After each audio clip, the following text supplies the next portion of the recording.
Christ the Lord is risen today. This week we celebrate the Ascension of the Lord, and while there are still some areas of the country that celebrate it on the traditional Thursday, most dioceses in the United States celebrate it on Sunday, which we do here in Cleveland.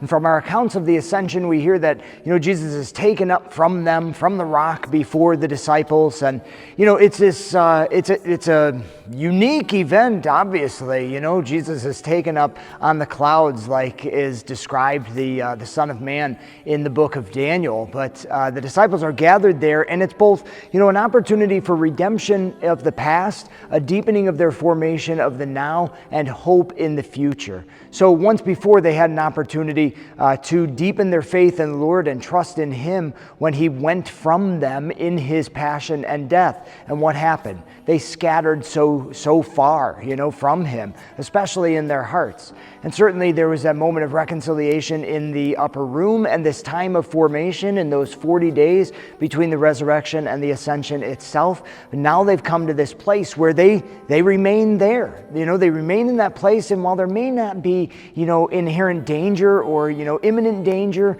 in that moment of watching Him be carried up from them, there's still a moment of, trauma, if you will, of Him being taken up yet again. But the reliving of that experience of the past becomes its own healing and strengthening of their resolve to follow the Lord ahead in hope. And while it be, the experience of Jesus having come back from the dead, the formation in those 40 days, or this moment of promise, then as He goes on ahead, they stand there with the expectation and the desire to be united with Him again. They know that He's coming back to be with them forever in the joy and the peace of eternal life. But that promise of the Spirit is so important to them as well, that He will be nearer to their very hearts than they know on their own.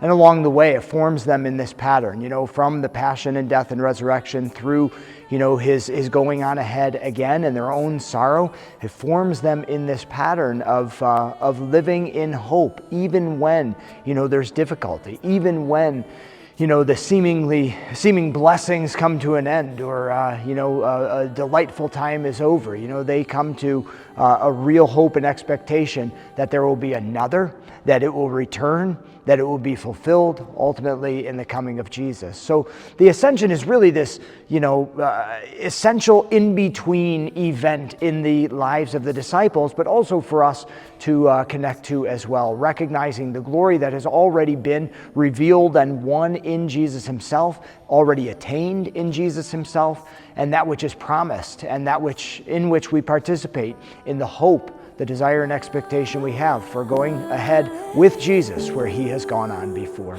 Yeah.